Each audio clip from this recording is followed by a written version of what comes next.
उर्मिला रामायण की एक प्रमुख और महत्वपूर्ण पात्र है जिसे अक्सर कहानी में उपेक्षित छोड़ दिया जाता है। वह लक्ष्मण की पत्नी और जनकपुर के राजा जनक की छोटी बेटी और सीता की छोटी बहन थी। रामायण के प्रमुख कथानक ने उर्मिला की भूमिका शायद इतनी स्पष्ट रूप से सामने नहीं आती, लेकिन उनके जीवन का वह महत्वपूर्ण हिस्सा जब लक्ष्मण ने 14 वर्षों के लिए वनवास लिया था, गहरे अर्थों और त्याग की गाथा से भरा है। उर्मिला का जीवन और उनका 14 वर्षों का वनवास एक अद्भुत उदाहरण है कि कैसे एक नारी अपने पति के कर्तव्य और धर्म का पालन करते हुए खुद को त्याग और तपस्या के मार्ग पर ले जाती है। इस कहानी में और इस वीडियो में हम विस्तार से जानेंगे कि कैसे उर्मिला ने 14 वर्षों तक लक्ष्मण से दूर रहकर अपने जीवन को एक त्याग और तपस्या में बदल दिया और उनका यह अद्वितीय योगदान रामायण के इतिहास में क्यों सबसे महत्वपूर्ण माना जाता है। उर्मिला का व्यक्तित्व और विवाह। उर्मिला का व्यक्तित्व उनकी नारी शक्ति, बुद्धिमत्ता और प्रेम की गहराई को दर्शाता है। यह विदुषी, कला प्रेमी और महान विचारों की धनी थी। उर्मिला का विवाह लक्ष्मण से हुआ था, जो राम के छोटे भाई और रामायण के प्रमुख पात्रों में से एक थे। लक्ष्मण एक महान योद्धा और भगवान राम के प्रति अपनी असीम भक्ति और सेवा के लिए जाने जाते हैं। उनके विवाह के बाद उर्मिला और लक्ष्मण के बीच एक गहरा प्रेम और समर्पण का संबंध था। लक्ष्मण का उर्मिला के प्रति असीम प्रेम था और उर्मिला भी अपने पति के प्रति अत्यधिक समर्पित थी। लेकिन जब राम को वनवास हुआ तो लक्ष्मण ने भी राम और सीता के साथ वनवास जाने का निश्चय किया। तब उर्मिला का जीवन एक चुनौतीपूर्ण दौरे में प्रवेश कर गया। लक्ष्मण का त्याग और उर्मिला का बलिदान। जब राम को 14 वर्षों के वनवास का आदेश मिला तो लक्ष्मण ने भी बिना किसी हिचकिचाहट के राम और सीता के साथ वन जाने का निर्णय ले लिया। लेकिन यहाँ एक महत्वपूर्ण मोड़ आता है। लक्ष्मण ने उर्मिला से कहा कि अब वह उनके साथ वनवास पर न आए, बल्कि अयोध्या में ही रहे।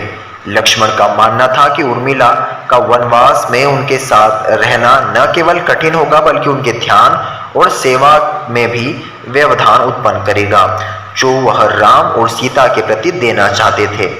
यह एक अत्यंत कठिन निर्णय था, खासकर उर्मिला के लिए। उन्होंने अपने पति के साथ वनवास में जाने की इच्छा प्रकट की थी, लेकिन लक्ष्मण ने उन्हें अयोध्या में रहने के लिए कहा।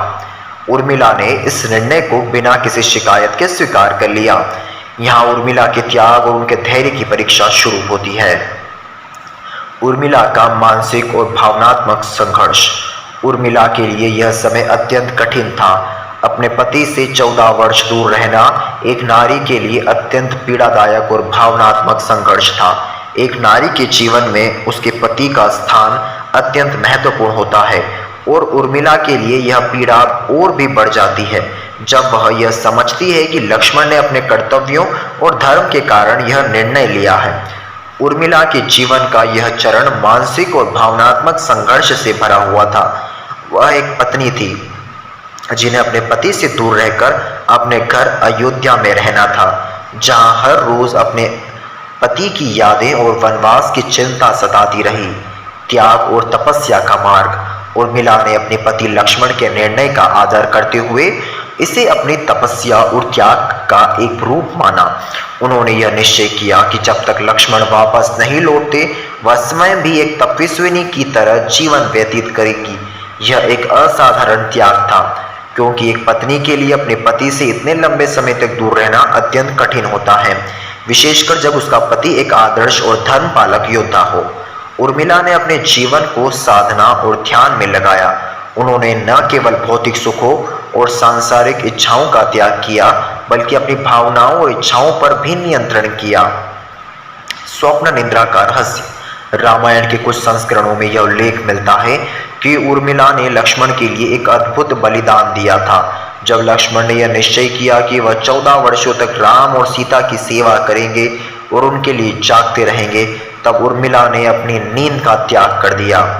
इस कथा के अनुसार उर्मिला ने निस्वार्थ भाव से लक्ष्मण के लिए स्वप्न निद्रा का भार उठाया और स्वयं 14 वर्षों तक गहरी नींद में रही, ताकि लक्ष्मण जागते हुए अपने कर्तव्यों का पालन कर सकें।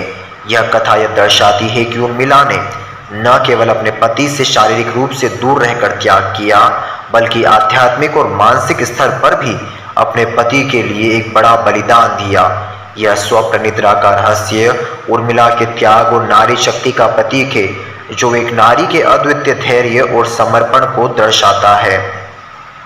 अयोध्या की जिम्मेदारियों का निर्वहन। लक्ष्मण के वनवास के दौरान उर्मिला ने अयोध्या में अपनी जिम्मेदारियों को भी पूरी निष्ठा और कर्तव्य पूर्ण से निभाया। उन्हें न केवल अपने परिवार का ध्यान था, बल्कि उन्हें अयोध्या के शासन से संबंधित कुछ कार्यों में भी सहायता करनी पड़ी होगी।